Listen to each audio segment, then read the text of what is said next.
નમસ્કાર તાલીમાર્થીઓ. અધ્યાપન મંદિર અંતર્ગત હું પ્રોફેસર ઋષિરાજસિંહ ચુડાસમા આપ સૌનું હાર્દિક સ્વાગત કરું છું. નમસ્તે શારદે દેવી વીણા પુસ્તક ધારિણી વિદ્યારંભ કરિષ્યામિ પ્રસન્ના ભવ સર્વદા.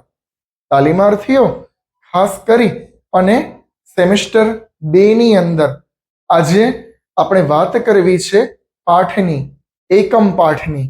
મિત્રો, એકમ પાઠ નામ જ છે કે કોઈ એક યુનિટ માટે, કોઈ એક એકમ માટે સળંગ ભણાવવામાં આવતું શિક્ષણ એટલે કે સળંગ અધ્યયન, જેમાં કોઈ દિવસનો રૂકાવટ નહીં હોય, પરંતુ સતત 5 દિવસ માટે જે અભ્યાસ કાર્યક્રમ છે તેને આપણે બીએડ અને પીટીસી અંતર્ગત એકમ પાઠ કહેવામાં આવે છે. બરાબર?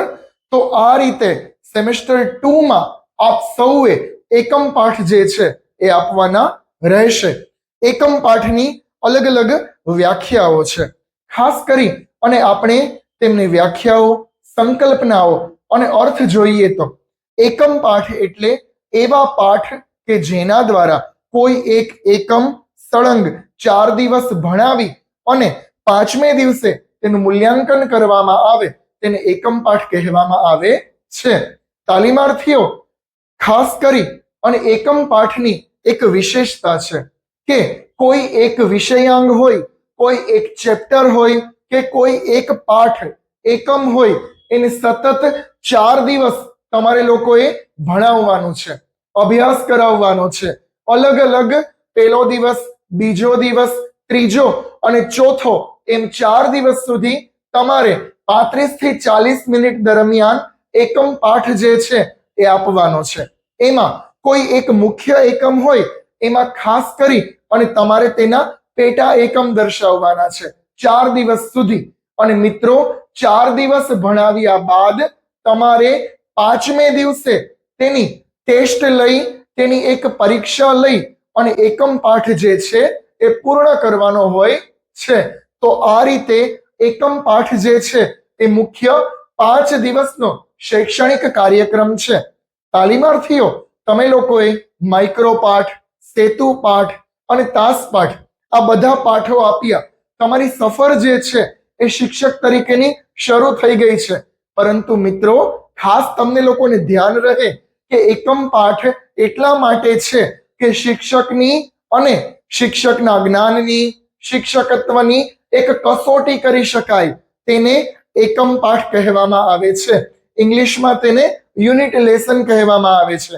મિત્રો, આપણે બધા સતત 4 દિવસ કોઈ એક એકમને, કોઈ એક પાઠને ભણાવીએ અને ત્યારબાદ 5મે દિવસે જ્યારે તેની ટેસ્ટ લેવામાં આવે ત્યારે સૌને ખ્યાલ આવે કે 4 દિવસ તાલીમાર્થી જે શિક્ષક બનેલા છે તેમણે કેવું ભણાવ્યું, કેવું જ્ઞાન પીરસ્યું, તેનું રિઝલ્ટ જે છે એ 5મે દિવસે જે વિદ્યાર્થી મિત્રો ટેસ્ટ પેપર લખશે એ ટેસ્ટ પેપરના આન્સરમાં તેનું મૂલ્યાંકન થશે.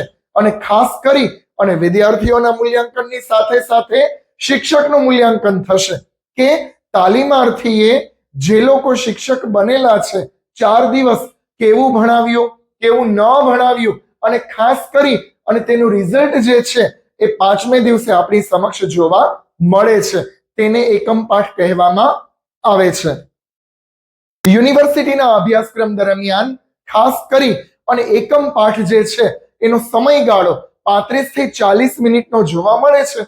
અથવા 35 મિનિટના સમયગાળા દરમિયાન તમારે કોઈ એક એકમના પેટા એકમો જે છે એ ભણાવવાના હોય છે બાળકોની વચ્ચે જઈને. ખાસ કરી અને તાલીમાર્થી મિત્રો, એકમ પાઠ જે છે એ ખૂબ ચોકસાઈપૂર્વક ભણાવવો અને એકમ પાઠનો જે ટોપિક છે, જે વિષયાંગ છે એ એવો પસંદ કરવો કે સતત 4 દિવસ તમે તેનો અભ્યાસ કરાવી શકો. હવે ખાસ કરી અને આપણે એકમ પાઠના પાઠ આયોજનની સૌ પહેલા વાત કરીએ તો એકમ પાઠના પાઠ આયોજનની અંદર સૌ પહેલા તાલીમાર્થીઓ તમારે મુખ્ય એકમ રજૂ કરવાનો છે. મુખ્ય એકમ ઇન ધ સેન્સ કે ખાસ કરી અને તમારો મેઇન વિષયાંગ, જેને મુખ્ય એકમ કહેવામાં આવે છે, સપોઝ કે ગુજરાતીની અંદર તમે 5મો પાઠ લીધો, તો જે 5મા પાઠનું નામ છે તેને કહેવામાં આવે મુખ્ય એકમ. વિજ્ઞાનની અંદર કે સંસ્કૃતની અંદર તમે 4થો પાઠ લીધો, તો 4થા પાઠનું જે મુખ્ય હેડિંગ છે તેને મુખ્ય એકમ કહેવામાં આવે છે. ત્યારબાદ તાલીમાર્થી મિત્રો આપણે જોઈએ તો પાઠ આયોજનની અંદર લેસન પ્લાનિંગમાં તમારે મુખ્ય 5 દિવસના અલગ અલગ પાઠના નામ, જેને પેટા એકમ કહેવામાં આવે છે, તે દર્શાવવાના રહે છે. જે મુખ્ય એકમ છે, તમારો જે મુખ્ય એકમનો પાઠ છે એમાં તમારે 4 ટુકડાઓ પાડવાના છે કે પહેલે દિવસે તમે કયો મુદ્દો ભણાવશો, તો તમે જે મુદ્દો ભણાવો અથવા તમે પહેલે દિવસે કેટલો પાઠ ભણાવશો, એમાં જે મુખ્ય વાત હોય એ મુખ્ય સારાંશ લઈ અને તમારે તેનો એક શીર્ષક બનાવવાનું, જેને કહેવામાં આવે છે પહેલા દિવસનો વિષયાંગ એટલે કે પેટા એકમ. એવી રીતે બીજા દિવસનો પેટા એકમ બનાવવાનો, એવી રીતે ત્રીજા દિવસનો, એવી રીતે ચોથા દિવસનો. મિત્રો તમારે કાપાની અંદર, બ્લેકબોર્ડની અંદર પણ વિષયાંગમાં ખાસ કરી અને વિષયાંગનું નામ જે છે એ મુખ્ય એકમ અને કાઉન્સમાં પેટા એકમ લખવાનું રહે છે. કે ખાસ કરી અને મુખ્ય એકમ છે છત્રપતિ શિવાજી, તો કાઉન્સની અંદર તમારે પેટા શિવાજીનું બાળપણ, શિવાજીના યુદ્ધો, શિવાજીની સામાજિક પરિસ્થિતિ, એ રીતે તમારે પેટા એકમ છે દર્શાવવાના છે. મેં તમને એક્ઝામ્પલ દઈને સમજાવ્યું કારણ કે તમને એકમના નામ પાડતા આવડે માટે. તો તાલીમાર્થીઓ આ 4 દિવસના પેટા એકમ તમે તૈયાર કર્યા. 5મા દિવસનો વિષયાંગ જે આવશે, 5મા દિવસનો પેટા એકમ, એ તમારે આવશે યુનિટ ટેસ્ટ અથવા એકમ કસોટી. પાઠનું મુખ્ય નામ, એકમનું નામ અને બાજુમાં બ્રેકેટની અંદર તમારે મુખ્ય કસોટી અથવા એકમ કસોટી અથવા યુનિટ ટેસ્ટ. કારણ કે તાલીમાર્થીઓ 5મે દિવસે તમારે જે તમે 4 દિવસ ભણાવ્યું છે એની તમારે ટેસ્ટ લેવાની છે, એટલે 5મા દિવસનો વિષયાંગ આવશે એકમ કસોટી. તો આ રીતે તમારે પાઠ આયોજનની અંદર મુખ્ય એકમ અને પેટા એકમ દર્શાવવાના છે. ત્યારબાદ આપણે જોઈએ તો મિત્રો ખાસ કરી અને અપેક્ષિત પૂર્વ જ્ઞાન. આપણે પાઠ આયોજનની અંદર એક લેસન પ્લાનિંગમાં અપેક્ષિત પૂર્વ જ્ઞાનની એક કોલમ જે છે એ તમારે ભરવાની આવશે. તેમાં મિત્રો ખાસ કરી અને પહેલા દિવસનું અપેક્ષિત પૂર્વ જ્ઞાન, બીજા દિવસનું અપેક્ષિત પૂર્વ જ્ઞાન, એ રીતે સળંગ 5 દિવસની અપેક્ષિત પૂર્વ જ્ઞાન. એટલે કે આપણે આપણા વિદ્યાર્થીઓ પાસેથી કઈ અપેક્ષા રાખીએ છીએ એને અપેક્ષિત પૂર્વ જ્ઞાન કહેવામાં આવે છે.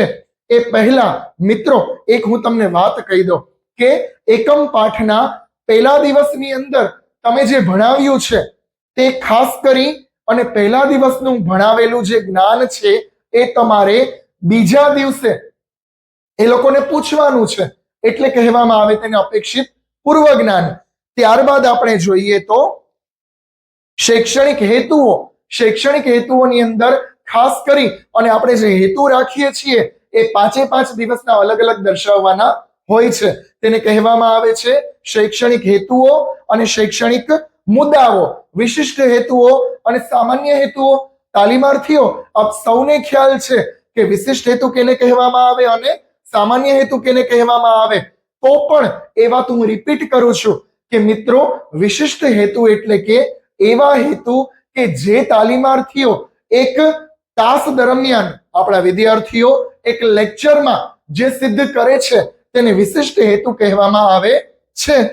સપોઝ કે ચેપ્ટર 1, પહેલા ચેપ્ટરની અંદર મેં જે ભણાવ્યું, તો પહેલા ચેપ્ટરની અંદર જે ભણાવવામાં આવે છે એક તાસ દરમિયાન, એક ચેપ્ટર દરમિયાન, તેને તેના વિશિષ્ટ હેતુ કહેવામાં આવે છે. અને મિત્રો સામાન્ય હેતુ એટલે કે ખાસ કરી અને 6 માસ, એક સેમેસ્ટર અથવા એક વર્ષ એટલે કે 12 મહિના દરમિયાન જે હેતુઓ સિદ્ધ કરવામાં આવે તેને સામાન્ય હેતુ કહેવામાં આવે છે. તો તાલીમાર્થીઓ તમારે તમારા વિદ્યાર્થીઓના વિશિષ્ટ હેતુઓ અને સામાન્ય હેતુઓ એ બંને હેતુઓ એકમ પાઠની અંદર 5 દિવસના અલગ અલગ દર્શાવવાના છે. ત્યારબાદ આપણે જોઈએ તો તાલીમાર્થીઓ સંકલ્પનાઓ એટલે કે ખાસ કરી અને 5 દિવસ તમે જ્યારે ભણાવો છો ત્યારે 5 દિવસની સંકલ્પના તમારે વાક્ય સ્વરૂપે લખવાની રહે છે. એ લેસન પ્લાનિંગની અંદર સ્ટ્રક્ચર છે. ત્યારબાદ આપણે જોઈએ તો શિક્ષકની પ્રવૃત્તિઓ અને વિદ્યાર્થીની પ્રવૃત્તિઓ. એમાં સળંગ 5 દિવસની શિક્ષકની કઈ પ્રવૃત્તિ છે તેવી જ તેને રિલેટેડ સામે વિદ્યાર્થીની પ્રવૃત્તિઓ આપણે લખવાની છે. ત્યારબાદની કોલમ આપણે જોઈએ તો શૈક્ષણિક સાધનો અને શૈક્ષણિક પદ્ધતિઓ. તાલીમાર્થીઓ આમાં ખાસ ગોટા ન થાય એ બાબતનું ધ્યાન રાખવાનું છે. શૈક્ષણિક સાધનો ઇન ધ સેન્સ કે ટીચિંગ લર્નિંગ મટીરિયલ જે આપણે TLM નો યુઝ કરીએ છીએ. સપોઝ કે પહેલા દિવસે તમે ચાર્ટનો ઉપયોગ કરો, બીજા દિવસે તમે PPT નો ઉપયોગ કરો, ત્રીજા દિવસે તમે લેપટોપનો કે મોબાઈલ ફોનનો ઉપયોગ કરો, તો જે તમે ઉપયોગ કરો છો એ જે વસ્તુ છે એને શૈક્ષણિક સાધન સામગ્રી એની કોલમમાં તમારે લખવાની છે કે પહેલા દિવસે કઈ અને તેની સામે શૈક્ષણિક પદ્ધતિઓ.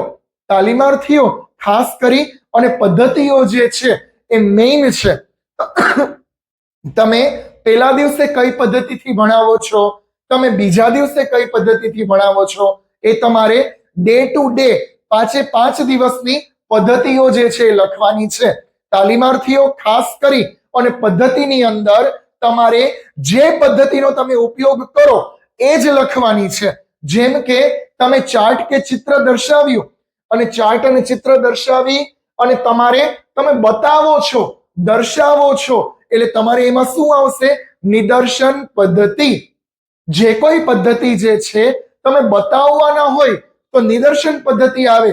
વિજ્ઞાનની અંદર, સામાજિક વિજ્ઞાનની અંદર તમે કોઈ નમૂનાઓ કે ચિત્ર બતાવો તો બતાવીએ છીએ તેને નિદર્શન કહેવામાં આવે છે. ત્યારબાદ તાલીમાર્થીઓ ખાસ કરી અને પદ્ધતિમાં એક નોંધવા જેવી બાબત કે બધાને એક કોમન પદ્ધતિ આવશે, કથન અને સ્પષ્ટીકરણ પદ્ધતિ. કારણ કે આપણા 12 વિષયોની અંદર અને કોઈ પણ વિષય કે વિષયાંગ હોય એમાં શિક્ષક જે છે એ કથન તો કરશે જ, એટલે કથન પણ એક પદ્ધતિ છે, અને ત્યારબાદ એક્સપ્લેન કરશે એટલે સ્પષ્ટીકરણ પદ્ધતિ. એવી 2 પદ્ધતિઓ બધાને કોમન આવશે. તો મિત્રો 5 દિવસની અંદર શૈક્ષણિક સાધન સામગ્રી અને સામે શૈક્ષણિક પદ્ધતિઓ એ તમારે લખવાની છે. એના પછી આપણે જોઈએ તો સંદર્ભ સાહિત્ય. તાલીમાર્થીઓ સંદર્ભ સાહિત્યની કોલમની અંદર તમે જે વિષય ભણાવો છો, તમારો જે ટોપિક છે એ વિષયનું નામ, એના લેખક, એ મુદ્દાના લેખક અને ત્યારબાદ તેના પેજ નંબર અને ગુજરાત રાજ્ય શાળા પાઠ્યપુસ્તક મંડળ એ તમારે પ્રકાશનની અંદર લખવાનું છે. કારણ કે આપણે ગવર્મેન્ટ ઓફ ગુજરાતની બુક છે એટલા માટે. અને ત્યારબાદ આપણે સ્વાધ્યાય યોજના. તાલીમાર્થીઓ લેસન પ્લાનિંગની અંદર 5 દિવસનું સ્વ અધ્યયન કાર્ય દર્શાવવાનું છે. હોમવર્ક તમે પહેલા દિવસે શું આપશો તો પહેલા દિવસની કોલમમાં એ, બીજા દિવસની કોલમમાં એ, ત્રીજા દિવસની કોલમમાં એ હોમવર્ક. એવી રીતે 5 દિવસનું સ્વાધ્યાય તમારે દર્શાવવાનું છે. ત્યારબાદ તાલીમાર્થીઓ હવે હું વાત કરું તમને કે ખાસ કરી અને એકમ પાઠ આપણે બાહ્ય રીતે ભણાવવાનો કેમ. સપોઝ કે આપણે એકમ પાઠની શરૂઆત કરીએ તો બધા જ તાલીમાર્થીઓને, બધા જ મિત્રોને પહેલે દિવસે એટલે કે ડે 1 ની અંદર, દિવસ 1 ની અંદર તમારા વિષયાંગ પ્રત્યે તમારે લોકોએ વિષયાભિમુખ અલગ અલગ નવી પદ્ધતિઓથી કરવાનું રહેશે. કોઈ પણ પદ્ધતિનો ઉપયોગ કરી આપણે જેમ તાસ પાઠની અંદર, આપણે જેમ સેતુ પાઠની અંદર વિષયાભિમુખ કરીએ છીએ એ રીતે અલગ અલગ નવી પદ્ધતિઓથી તમારે પહેલે દિવસે વિષયાભિમુખ કરવાનું છે. માત્ર પહેલે જ દિવસે તાલીમાર્થીઓ બીજો દિવસ, ત્રીજો અને ચોથો દિવસ એમાં તમારું વિષયાભિમુખ એવું નહીં રહે. તો પહેલા દિવસનું વિષયાભિમુખ સમજાઈ ગયું, ડન. હવે બીજા દિવસ, ત્રીજા દિવસ અને ચોથા દિવસનો વિષયાભિમુખ કહું તો તમે લોકો જે પહેલા દિવસે ભણાવો છો, જે ક્વેશ્ચન કે જે પાર્ટ, એ જ પાર્ટમાંથી તમારે બીજા દિવસે વિષયાભિમુખના પ્રશ્નો પૂછી અને તમારે વિષયાભિમુખ કરવાનું છે. એટલે બીજા દિવસની અંદર તમારે વિષય અભિમુખ શું આવશે? પહેલા દિવસે જે ભણાવ્યું તેના પૂર્વ જ્ઞાનને આધારે. પછી મિત્રો બીજા દિવસે વિષય અભિમુખ એ રીતે, બીજા દિવસે તમે જે ભણાવો છો એના ઉપરથી ત્રીજા દિવસનો વિષય અભિમુખ પ્રશ્નો પૂછી અને ત્રીજા દિવસે જે ભણાવી છે એનું પૂર્વ જ્ઞાન તપાસવા માટે ચોથા દિવસે પ્રશ્નો પૂછી અને વિષય અભિમુખ કરવાનું રહેશે. આ રીતે તમારે 4 દિવસનું વિષય અભિમુખ જે છે એ દર્શાવવાનું રહેશે. પહેલા દિવસની અંદર, બીજા દિવસની અંદર, ત્રીજા અને ચોથા. ત્યારબાદ આપણે જોઈએ તો હેતુ કથન. આપણને સૌને ખ્યાલ છે કે જે રીતે આપણે હેતુ કથન દર્શાવીએ છીએ કે તો તાલીમાર્થીઓ, વિદ્યાર્થી મિત્રો, આજે આપણે આ ટોપિક ભણીશું. શિક્ષકની પ્રવૃત્તિ, વિદ્યાર્થીની પ્રવૃત્તિ અને સામે સંદર્ભ એટલે સ્કિલ જે કોઈ પણ પ્રકારની આપણી છે તે. ત્યારબાદ ત્રીજો પોઈન્ટ હર્બટની પંચપદી પ્રમાણે વિષય વસ્તુ નિરૂપણ, જેની અંદર ખાસ કરી અને તમારે શૈક્ષણિક મુદ્દાઓ, શૈક્ષણિક હેતુઓ, ત્યારબાદ શિક્ષકની પ્રવૃત્તિ, વિદ્યાર્થીની પ્રવૃત્તિ અને સામે તમારો સંદર્ભ, એ રીતે તમારે આખું વિષય વસ્તુ નિરૂપણ 4 દિવસનું દર્શાવવાનું છે. ત્યારબાદ આપણે જોઈએ તો ખાસ કરી અને મૂલ્યાંકન.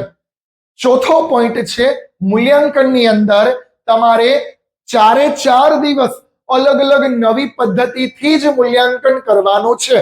તાલીમાર્થીઓ, મેં અગાઉના વિડીયોની અંદર તમને લોકોને જણાવ્યું હતું કે મૂલ્યાંકનની પદ્ધતિઓ આપણે ત્યાં ઘણી બધી છે.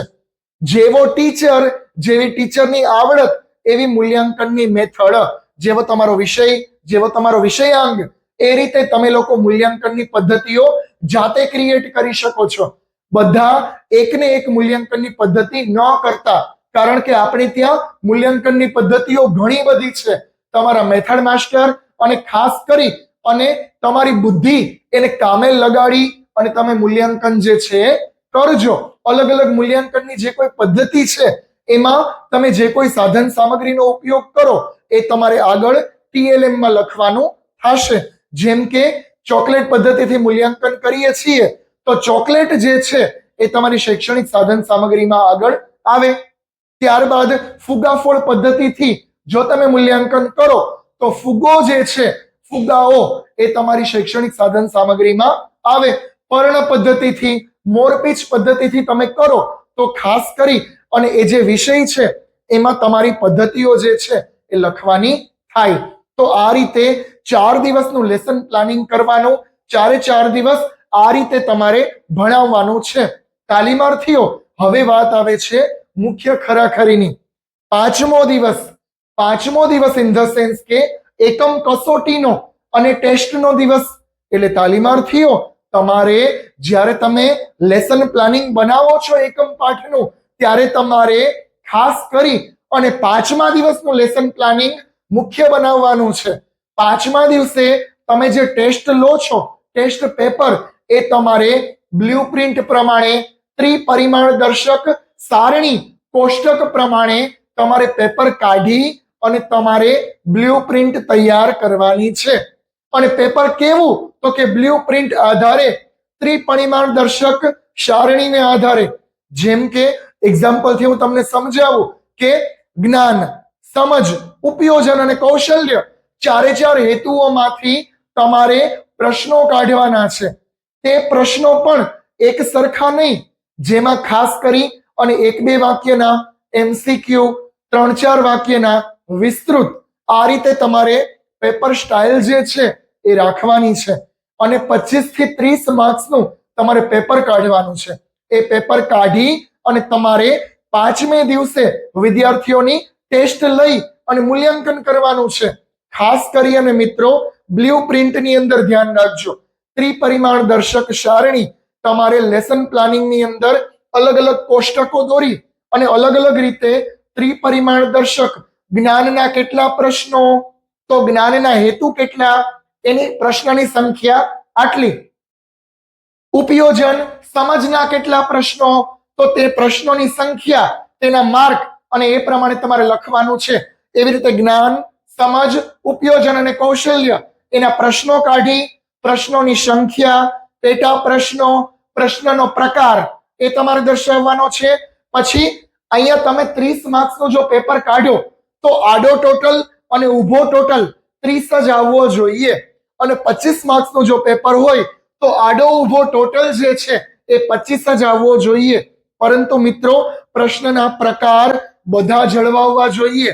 એક એક વાક્ય, એમસીક્યુ, 3-4 વાક્ય અને વિસ્તૃત, એ રીતે બધા પ્રશ્નો પ્રમાણે, પ્રકાર પ્રમાણે તમારે પ્રશ્નો કાઢવાના છે. અને જ્ઞાનમાંથી પ્રશ્નો હોવો જોઈએ, સમજમાંથી હોવો જોઈએ, ઉપયોજનમાંથી હોવો જોઈએ અને કૌશલ્યમાંથી હોવો જોઈએ. એ રીતે 4 પ્રકારમાંથી તમારે પ્રશ્નો કાઢી અને દર્શાવવાનું છે. તો આ રીતે તમારે ત્રિપરિમાણ દર્શક સારણી એટલે કે બ્લુપ્રિન્ટની રચના કરવાની છે. જેવી તમારી બ્લુપ્રિન્ટ છે એવું જ તમારું પેપર હશે, એ પ્રમાણે તમારે પેપર કાઢવાનું છે. તાલીમાર્થીઓ, પેપર જે છે એ ખાસ કરી અને ટાઈપિંગ વાળું જ કમ્પલસરી હોવું જોઈએ, અને બ્લુપ્રિન્ટ જે છે એ પણ ખાસ કરી અને ટાઈપિંગ વાળી કરો તો વધારે પડતું સારું છે. આ રીતે લેસન પ્લાનિંગની અંદર તમારે બ્લુપ્રિન્ટ દર્શાવવાની, પાછળ તમારે તમારું ક્વેશ્ચન પેપર લગાવવાનું. આ રીતે આપણે પાઠ આયોજન એટલે કે લેસન પ્લાનિંગ બનાવવાનું છે. અને ત્યારબાદ આપણે પ્રેક્ટિકલની વાત કરીએ તો ખાસ કરી અને 4 દિવસ ભણાવ્યા બાદ તમારે 5મે દિવસે જેટલા વિદ્યાર્થીઓ છે શાળામાં એટલી જ તમારે પ્રિન્ટ કઢાવી અને એક એકને પેપર આપવાનું છે. અને તમારે તમારા 5મા દિવસના લેક્ચરમાં એની ટેસ્ટ લેવાની છે. એટલે તાલીમાર્થીઓ ખાસ કરી અને આ રીતે 5 દિવસ તમારે એકમ પાઠ આપવાના છે. ત્યારબાદ આપણે જોઈએ તો ટેસ્ટ લઈ લીધા પછી પૂરું નથી થઈ જતું. ટેસ્ટ લઈ લીધા પછી તમારે જે તે શાળામાં એ જે પેપર છે એનો રિપોર્ટ મોકલવાનો હોય છે. તમારે ટેસ્ટ પેપર ચેક કરવાના, એમાં તમારે પહેલો, બીજો, ત્રીજો નંબર આપવાનો, અને નંબર આપી અને તમારે જે તે સ્કૂલની અંદર એ શાળામાં એ વર્ગખંડમાં જઈ અને રિઝલ્ટ જાહેર કરવાનું છે કે ભાઈ પહેલા નંબરે આ છે, બીજા નંબરે આ વિદ્યાર્થી અને ત્રીજો નંબર આનો છે. એ રીતે 3 નંબર આપી અને તમારે ખાસ કરી અને એકમ પાઠ જે છે એ પૂર્ણ કરવાના છે. અને બધા જ પેપરો જોઈ અને વિદ્યાર્થીઓને પરત કરવાના છે. પહેલા, બીજા, ત્રીજા નંબરને તમને ગમે એ પ્રમાણે ઇનામ આપી અને પુરસ્કૃત પણ કરી શકો છો. તાલીમાર્થીઓ, એકમ પાઠની અંદર આ 5 દિવસનું આ રીતે પાઠ આયોજન કરવાનું. એવો જ ટોપિક, એવો જ વિષયાંક પસંદ કરવાનો જે 4 દિવસ ચાલી શકે. એટલે મિત્રો લાંબો હોવો જોઈએ, લોંગ પાઠ કે કવિતા હોવી જોઈએ, ચેપ્ટર લાંબુ હોવું જોઈએ. આ રીતે તમે 4 દિવસ ભણાવો, 5મે દિવસે જ્યારે મૂલ્યાંકન કરો ત્યારે વિદ્યાર્થીઓનું મૂલ્યાંકન તો થાય જ, સાથે સાથે તાલીમાર્થીઓનું પણ મૂલ્યાંકન થાય કે કેવું ભણાવ્યું છે અને કેટલું વિદ્યાર્થીઓને આવડ્યું. તો આ રીતે તાલીમાર્થીઓ આપણે એકમ પાઠની અંદર આ રીતે લેસન પ્લાનિંગ બનાવવાનું, પાઠ આયોજન બનાવવાનું, તમારે પાઠ આયોજન બુકમાં તે લખવાનું, અને ત્યારબાદ તમારે જે તે સ્કૂલમાં તમારો તે પાઠ આયોજન જે છે એ લઈ અને પાઠ આપવા માટે જવાનું છે. તો આ રીતે એકમ પાઠની અંદર 5 દિવસનું આયોજન સરસ મજાનું બનાવજો, અને તે રીતે આપ સૌ સારામાં સારા એકમ પાઠ આપો તેવી માં સરસ્વતીના ચરણોમાં શુભકામનાઓ. અને તમને કોઈને પણ કાંઈ પણ ન સમજાય તો તમે મને કમેન્ટ કરી અને પૂછી શકો છો. આપ મારી ચેનલને સબસ્ક્રાઇબ કરો આવા વધુને વધુ વિડીયો જોવા માટે. અને આપ સૌને એકમ પાઠ માટે best of luck. Thank you.